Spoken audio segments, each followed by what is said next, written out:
Storytime about the time that I had a thing with my stepbrother. So a little background information. I was 14 and it was the first half of my freshman year. So my dad had recently broken up with my mom and he had different girls in and out of the house 24/7. I mean, he was kind of doing his thing after a 15-year marriage. Well, the one day I'm sitting in the house and he brings this girl Kayla over. She had a few kids herself, but both of them said that they would never date. Well, I thought her son Tyler was extremely good looking. So him and I started talking over Snapchat, and things were going good for quite a while. Well, I would say a few months later, my dad told us that Kayla was coming over with her kids. And I was super confused because he seemed really nervous about it. So her kids and I were all sitting on the sofa, and they sat us down and they were like, "We need to talk to you guys. We're gonna call my dad Mike." She goes, "Mike and I are dating now, so we all have to get along." The reason why she said that was because she thought that I didn't get along.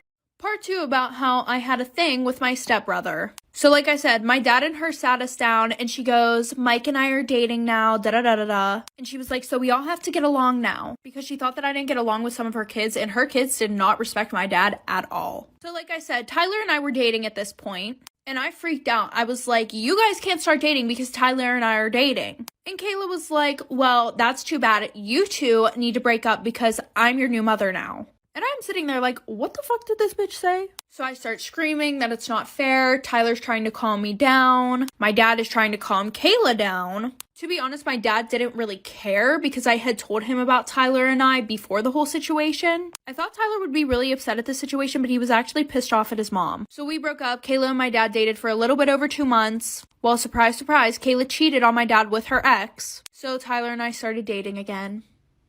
Storytime about how my boyfriend controls everything I do, including the way I dress and even my makeup. Disclaimer, this is not my storytime, it's not me on Instagram. My boyfriend and I have been together on and off for a year. From the beginning of the relationship, he started controlling the way that I dressed. He didn't like me wearing any tight clothes, short skirts or crop tops, anything that showed cleavage. He didn't even like me wearing any bathing suits or bikinis to the beach. I had to cover myself with a towel the entire time. This would obviously enrage me, and we would get into really severe fights because of it. I told him I needed a break because I didn't like being controlled. Of course, he got upset and told me that we should just break up. 2 months later, he messaged me on Instagram and we started seeing each other again. But of course, this time I told him that things were going to be different. At first, he agreed that he wouldn't control the way that I dressed, but instead he started controlling things like my hair and my makeup. He didn't want me to wear any makeup, like zero. Anytime we would hang out, he would automatically tell me to take off my lipstick. He said it called too much attention to my face, and he threatened to break up with me because obviously I was wanting attention from other men. That's when I calmly explained to him that I wore makeup for myself and not for anyone else, not even for him. Then he did the unthinkable. He grabbed a handful of my makeup and threw it into the toilet. Part 2 is up.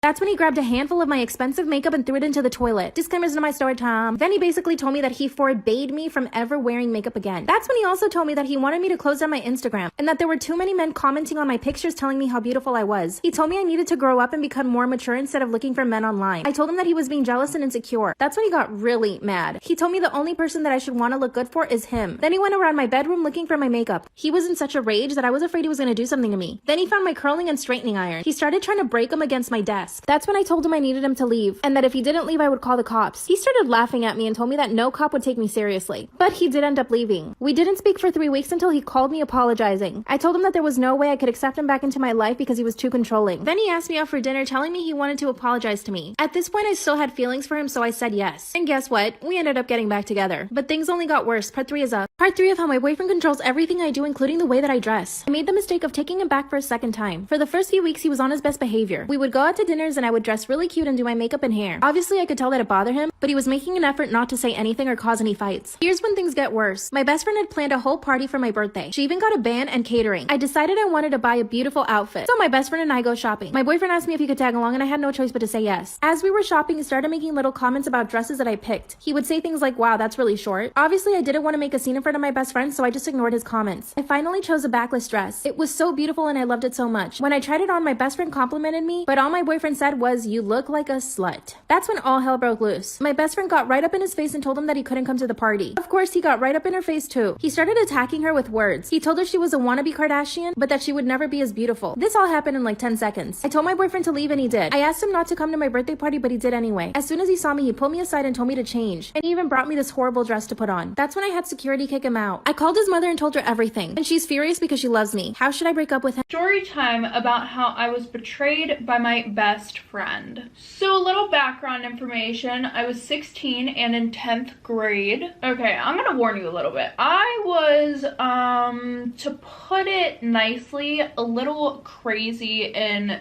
10th grade. Summer was fun, but when baseball started up, I was having the time of my life. And it was too cold outside for bonfires, so we were having house parties instead. And since I went to a private school, everybody pretty much had money.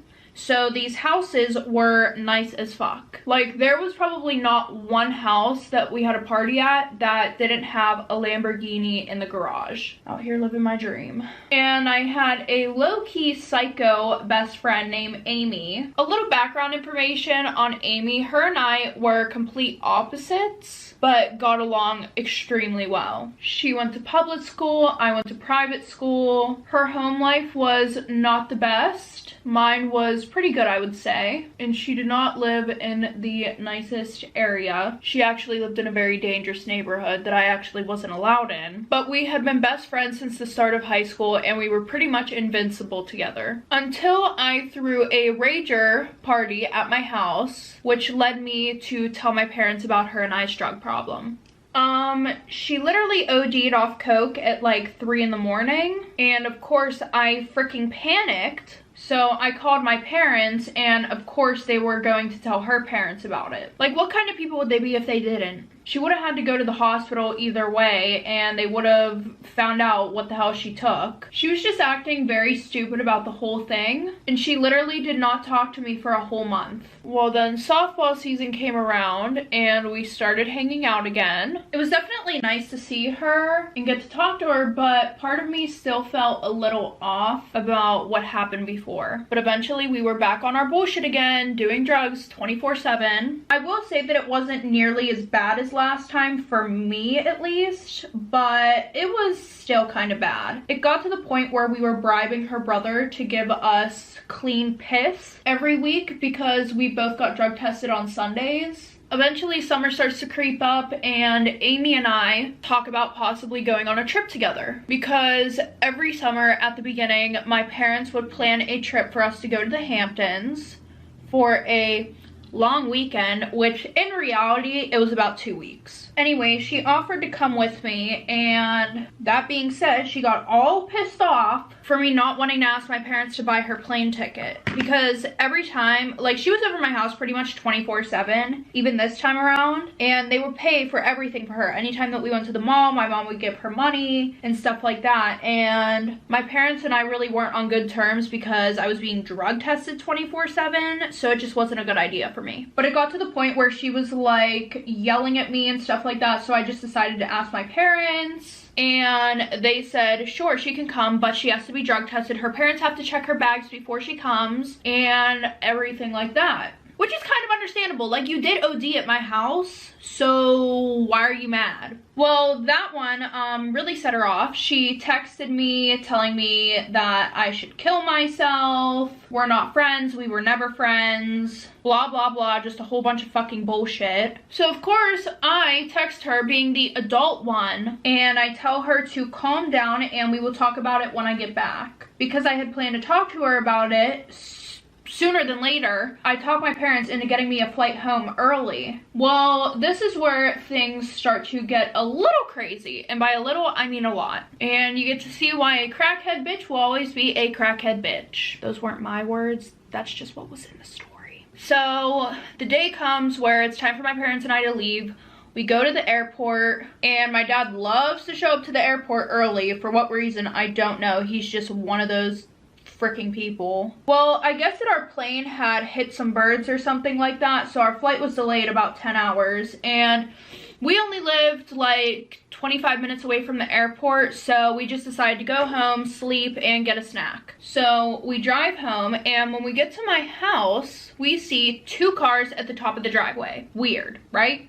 Yeah. But then we also saw that all of our lights were on in our house. So at this point, we're sitting at the bottom of my driveway, and we had like, our driveway was super long, so we were sitting all the way at the bottom, and you had to go all the way up to the house like that. So my dad decides to call the cops, and we back down to the beginning of the driveway, and we block the entrance. slash only exit. Well, I guess they heard us because we saw people running out of the house and literally trying to leave in their freaking cars. They hit my dad's car trying to get out of the driveway. Well, as one of the cars drove past, it was a car that belonged to this guy that Amy had been talking to. By talking to, I mean fucking. Well, back after her drug overdose, when her and I stopped being friends, she started hanging out with these seniors who were definitely not good news. And when we became friends again, she would hang out with them less, but anytime that I was busy, those were her go-to people. So I told my parents about it. They talked to the cops. So the cops sent somebody to go and follow up on that,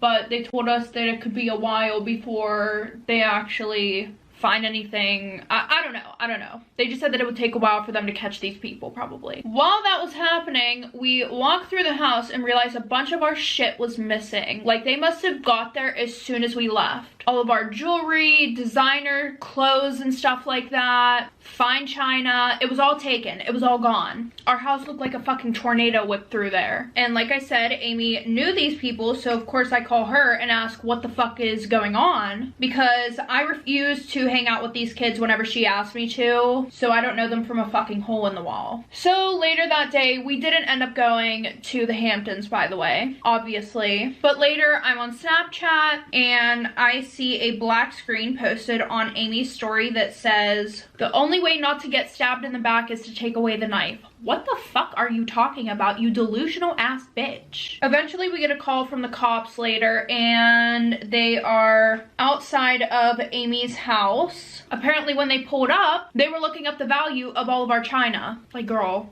what the fuck made you think that you can sit outside on your porch after you just robbed my house and get away with that shit? She just has a few screws loose, literally. At this point, I honestly thought the whole thing was funny. The two dudes actually had to serve 3 months in juvenile detentions, and Amy had to do 6 months at rehab for setting the whole thing up, as well as being a crackhead. She cried her eyes out in court and said that her life was hard and she was just jealous of me.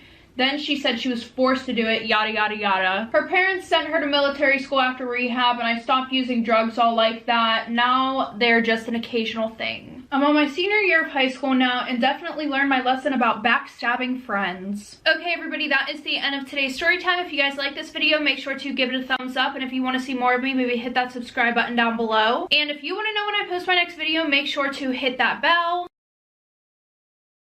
I went randonauticking with my friend and found a dead body in a trash can. So if you don't know what randonauticking is, there's this app called Randonautica. It's an app where you manifest / think about what you want, and it could be anything. Like money, love, anything, and you go to the area and the item's supposed to be there. So back to the story now. So I had a group of 4 people, excluding me. Their names were Tyra, Juliet, Emily, and Fleur. I've been friends with them since 4th grade and we all got along well. So we got our idea from TikTok. My friends got interested and decided to get involved with it. I was kind of sketched out with the idea and so was Tara, but Emily, Juliet, and Fleur wanted to do it. So we decided to. Fleur picked us up in the car and we downloaded the app on my phone. So to make it more exciting, we decided to manifest things confidentially. So we finished the first time and I generated a location. We finished our drive there and it was a valley of pink flowers. I said mine worked and we were all shocked. Fleur wanted to manifest something more spooky. Me and Tyra didn't want to, but peer pressure. So I generated a location after we all manifested it and it led us to a woodsy area in the middle of nowhere. So we went, and you will not believe what happened next. Come back for part 2. It was 40 minutes away from us, and we decided to go. While we were driving, we saw a van pass us, and the man gave us a dirty look. My intuition was telling me something was wrong, and I asked Fleur to turn around and go back, but he said everything would be fine. So we parked at a sidewalk and walked into the woodsy area. It was kind of dark, but we used our phones as flashlights. So we ended up getting this very nasty, pungent, obvious smell. It kind of smelled like a dead corpse, and it didn't rub me the right way. Fleur, for whatever reason, said we should follow it. I told him we shouldn't, but he didn't listen to me. Tyra didn't like the idea either. So we followed the smell and we ended up walking to this trash can and it had flies around it. This definitely gave me the creeps. Juliet ended up lifting the trash can top and we saw a large bone and a human hand. The rest was mush. We all screamed and ran away. We drove away and never looked back. We didn't call the cops either because we didn't want to get involved. Follow for more story times and follow my Instagram as well. Am I the asshole for refusing to propose to my girlfriend right now just because her sister wouldn't allow me to attend her wedding as my girlfriend's +1? My girlfriend's sister's getting married at the end of the month and the invitation had already been sent out. The problem started when my girlfriend received an invitation, but I didn't. She then told her sister that I wasn't allowed to come since her wedding only allows married and engaged partners of family members to attend. It's funny because I've been with a girlfriend for 4+ years and her family considers me as their own and we attend every function together as a couple. Honestly, I don't care if I'm not allowed to attend, but my girlfriend, however, does care. She told me she wanted me at the wedding, and the only way to make that happen is if I propose to her and announce our engagement. Am I the asshole for refusing to propose to my girlfriend right now just because her sister wouldn't allow me to attend her wedding as my girlfriend's +1? I didn't agree for several reasons. Number 1, I'm still in the phase of grieving my deceased dad, and number 2, I can't afford the ring my girlfriend wanted right now. Heck, I barely have gas money till the end of the month. My girlfriend said I should borrow from my family or friends, but I don't want to deal with debt on top of rent, you know? My girlfriend insisted, but I said why can't she just talk to her sister again and see if she can agree to let me attend? She said that she did, but still no. I said, sorry, looks like I'm not going to be there, I guess. She threw a fit insisting I propose. I refused and she cried about how I'm letting circumstances win the situation. Am I the asshole for deleting my friend's wedding photos in front of them? I'm not really a photographer, I'm a dog groomer. I take lots of photos of dogs all day to put on my Facebook and Instagram. It's my thing if that makes sense. A cut and a photo with every appointment. I very seldom shoot things other than dogs, even if I have a nice setup. A friend got married a few days ago and wanting to save money asked if I'd do a shoot for them. I told him it's not really my forte, but he convinced me by saying he didn't care if they were perfect and they were on a shoestring budget. I agreed to shoot it for $250, which is nothing for a 10-hour event. On the day of, I'm driving around following the bride as she goes from appointment to appointment before the ceremony taking photos. Am I the asshole for deleting my friend's wedding photos in front of them? I shoot the ceremony itself, and during the reception, I'm shooting speeches and people mingling. I started around 11 a.m. and was due to finish around 7:30 p.m. Around 5 p.m. food is being served, and I was told I can't eat because I need to be the photographer. In fact, they didn't save me a spot at any table. At this point, I'm kind of regretting doing this for next to nothing. It's also 110 degrees and there's no AC. I told the groom I need 20 minutes to get something to eat and drink. He says I either need to be the photographer or leave without pay. With the heat, hunger, and being annoyed, I asked if he was sure. He said yes, so I deleted them all in front of him and left. Am I the asshole for stranding my friend on her moving day because she pulled a prank on me? Me and my friend Jess have known each other for 3 years and we've always been platonic. Yesterday, Jess was supposed to move and I was going to bring my truck to her place to help her. Due to irreconcilable differences with her roommate, she was in a rush to leave. The day before yesterday, as a way of thanking me in advance, Jess ordered pizza for the two of us. We were watching a movie and suddenly she inched closer to me. I thought it was nothing until she got closer and closer and all I could think about was how it was finally happening. She looked up at my face and I'm not the most confident guy, so all I could say was hi, to which she responded hi. Then she asked if I wanted to do something. I asked her what something was and she said, oh, you know, something. Am I the asshole for stranding my friend on her moving day because she pulled a prank on me? I asked again what something was and she kept staring at me and nodding and I thought I'd take my chances and asked if I could kiss her. She immediately stood up and walked to the other end of the room and sat. I apologized to her and she said that I should just forget it. After some silence passed, she said I guess my best friend Kim was right. She explained how Kim said over the years that I was just trying to get in her pants. And apparently Kim put her up to this. I apologized and told her that while I do find her attractive, I do nothing to hurt our friendship and then apologized yet again. Jess accepted it while crying a bit, then I told her she had nothing to worry about. After Jess went home, I got to thinking about how it was incredibly mean-spirited that she would do that to me. Am I the asshole for stranding my friend on her moving day because she pulled a prank on me? I apologize, but that juvenile high school prank just started to strike me the wrong way. I talked to my sister, who I can talk to about anything, who reinforced that it was disgusting behavior. Then she asked for Jess's address, which I declined to give her. The next morning, instead of meeting up with Jess, I just didn't. She was blowing up my phone all day and then I got a couple texts from a number I don't recognize, which I imagined was Kim. Finally, Jess called me a flaking creep and that was the end. Am I the asshole for calling my mom a bitch after she didn't want to go to my son's birthday party because she says he's going to be gay in the future? Me and my wife have a 10-year-old son and he's very sweet and well behaved. He's a very good student, likes flowers, and his favorite animal is butterflies. He's always been a feminine boy, but that was never a problem to us. Recently, some issues at school are happening because of this. His classmates are calling him weird and picking on him, and his friends are being targeted by bullies, so they're distancing themselves as well. He's been really sad and lonely. 2 weeks ago was his birthday, so my wife and I made him a birthday party and invited his friends. No one came and we tried to make him feel better, but nothing worked. He said he was upset about his friends not coming, but more upset that his grandmother didn't. Am I the asshole for calling my mom a bitch? I told him his grandma's very busy, but he said that she dropped everything when the birthday was about her other grandchildren. I noticed he was right. In the past 3 years, she barely visits my son and uses work as an excuse, but is always available for my nieces and nephews. I called my mom and confronted her about it. She first said it was a coincidence, but eventually said the reason she wasn't visiting was because I was raising my son to be gay. She said if I made a man out of him, she'd visit more often, and I called her a bitch and hung up on her. Am I the asshole for canceling my son's birthday because of the gift he bought his stepbrother?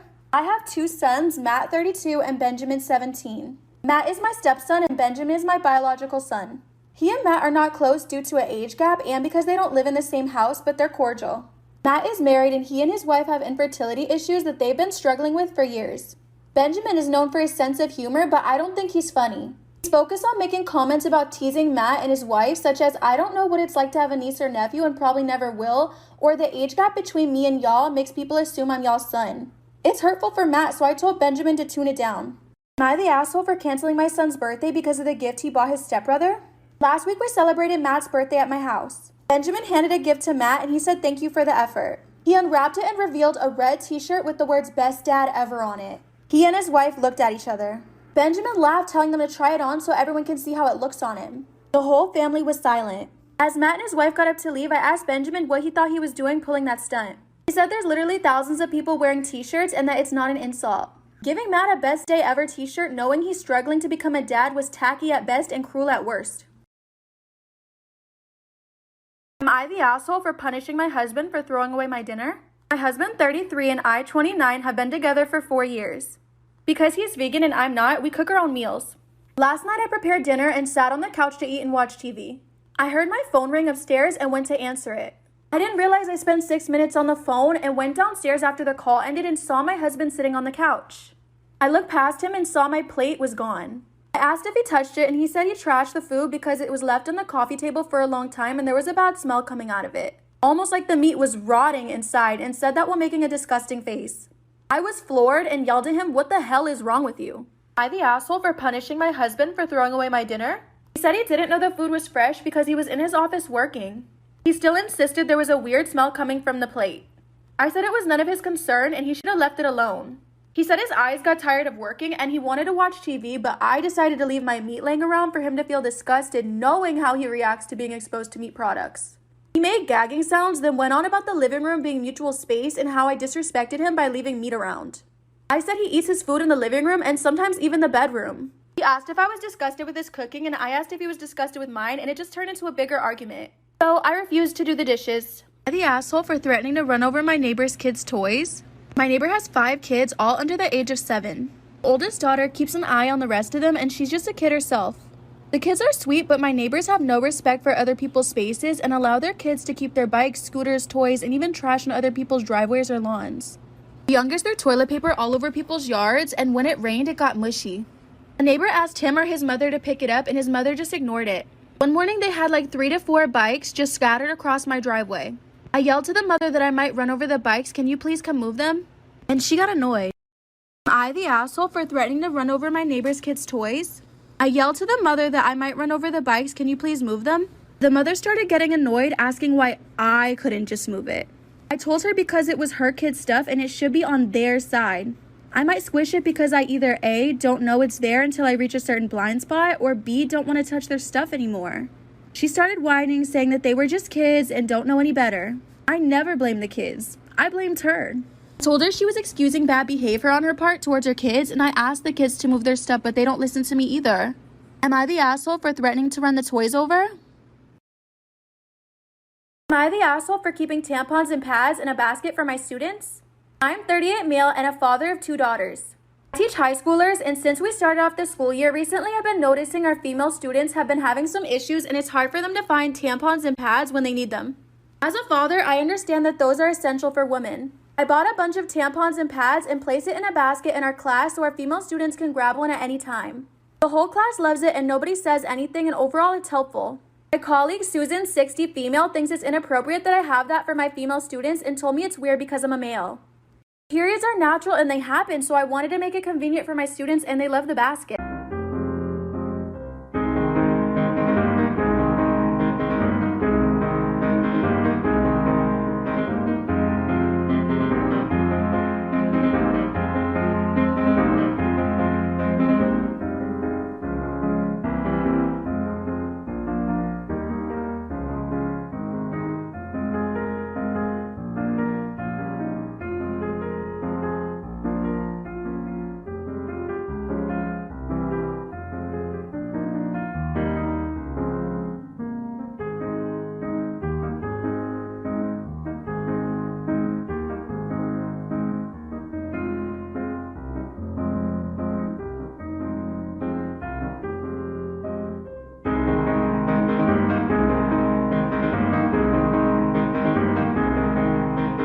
Am I wrong for breaking up my best friend's relationship with her boyfriend? Some people may say it was petty, but I think it was justice. So my best friend at the time, which we're going to call Coco, had a boyfriend, and we're going to call him Nick.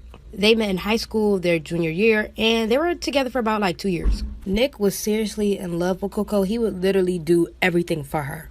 Honestly, Nick was like her little puppet. Honestly, throughout the relationship, I felt as though Coco really didn't respect Nick. I mean, the things that he did for her, I wish a man would do for me. And I just really felt like she didn't really appreciate him. If I was in a relationship with Nick, the relationship would have been mutual.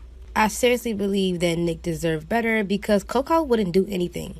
She literally added no value to the relationship, but Nick, he would buy her things, took her shopping, went on dates, went on trips, and Coco had nothing to show for it. So I made a plan to steal her man, and in the next part, I'll tell you exactly why I decided to make that choice. Part 2 on why I decided to steal my best friend's man. So like I said, the relationship between Coco and Nick wasn't mutual. Coco seriously did not deserve him.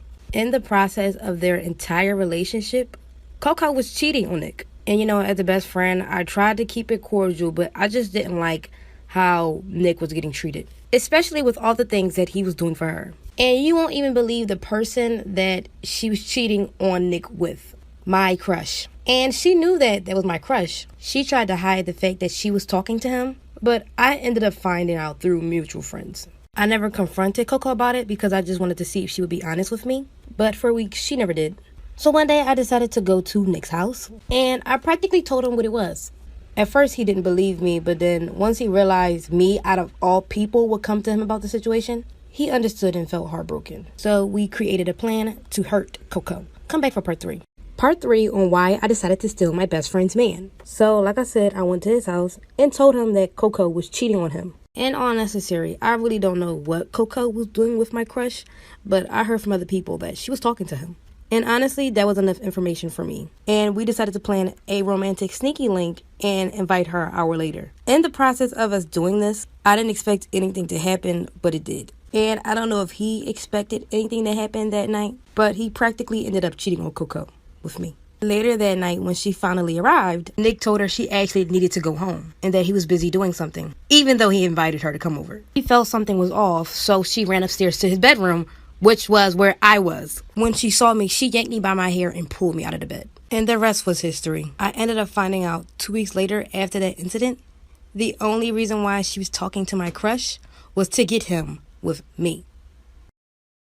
When I was 6 years old, my family moved to Virginia because my dad had a new job opportunity. We moved to this really old house that every step that you took, you'd hear the floorboards cracking. During the summer, I met this girl named Lucy. She knocked on my door one day and asked if I wanted to play, so for weeks, me and Lucy grew closer. We'd play hopscotch, jump rope, hand games, and hide and seek.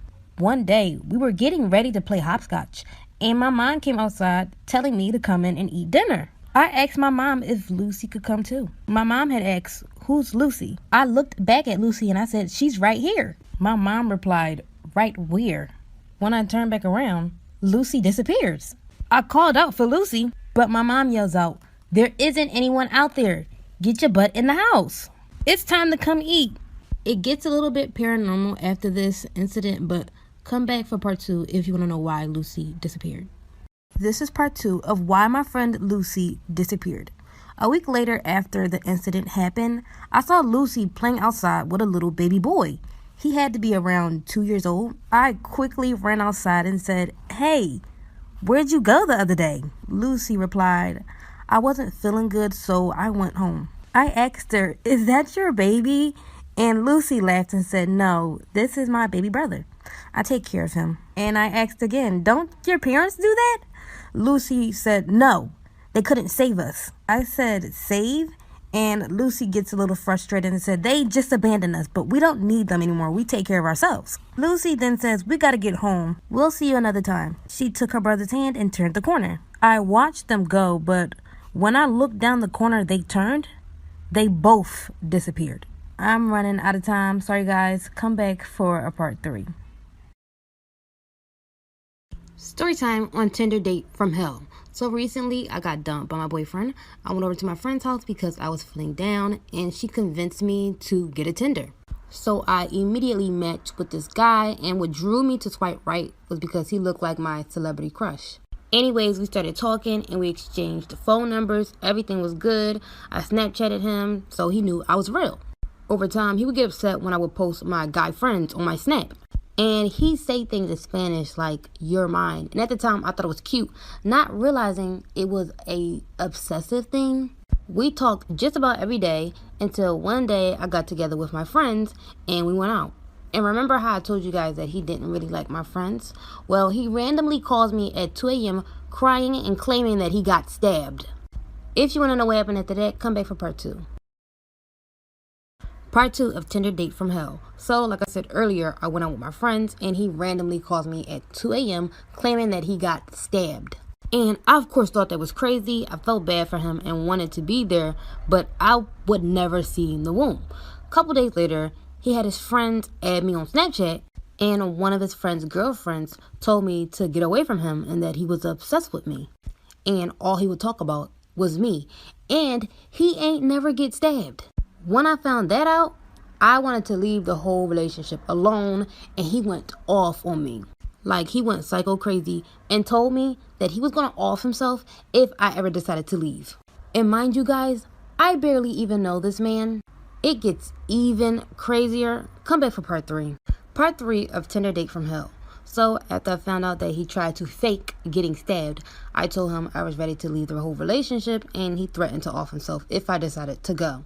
After that, I couldn't deal with him anymore, so I ignored him, and he would blow up my phone. When I got tired of his craziness, I blocked his number and blocked him from all my social medias. He began starting to make fake accounts, adding me. A couple weeks later, I saw him at a club one night, and he saw me. He started walking my way, and I didn't want to be rude, so I allowed him to talk to me, and I kind of felt bad for kind of ghosting him, so I just entertained to be nice and hoped that all the stuff that he did in the past was just a phase.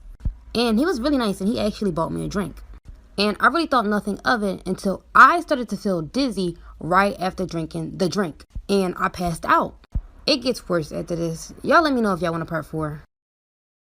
When I was younger, there was a girl I knew who lived in our neighborhood. None of the kids liked her because they claimed that she stank and acted weird. When they talked about her, I kind of felt bad, so I became friends with her. Yeah, of course, I got the, "why do you hang out with her?" But she really wasn't all that bad. But her scent, they were kind of right about that. One day, she invites me over to her house, and she was very excited because she told me I was the first person to ever come over. And I felt so honored, so I went.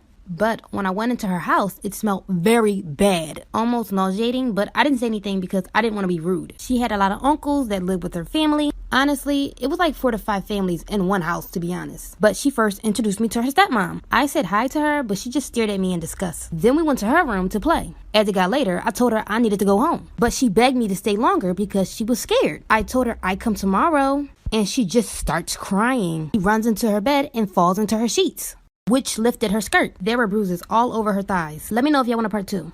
Part 2 about the girl I know who lived in my neighborhood. So it's late and it's time for me to go home. She said she was scared and starts crying. Then she runs into her bed and flops into her sheets. Her skirt lifted and there were bruises all around her thighs. I ask her what happened. She looks down and quickly pulls her skirt over her bruises. I ask, "did someone do that to you?" And she says she can't tell me. I ask why. She responds, "if I do, they're going to hurt me." So I ran downstairs to her stepmom and told her what I saw. She sits and laughs in my face. I was so confused and asked her, "are you going to help her?" And she tells me that little hoe can help herself and that I actually should be going home. So I went into the living room where her uncles were and told them. One of them had said, "that's why that girl don't need to be bringing random folks into the house," and runs upstairs to her room. One of the other uncles asks, "you want to get popped?" I shook my head in fear and said no. And he yells at me, telling me to go home. From there, I ran home and never came back. And after that day, she never came back outside. It's been 7 years. To this day, I wonder what happened to her.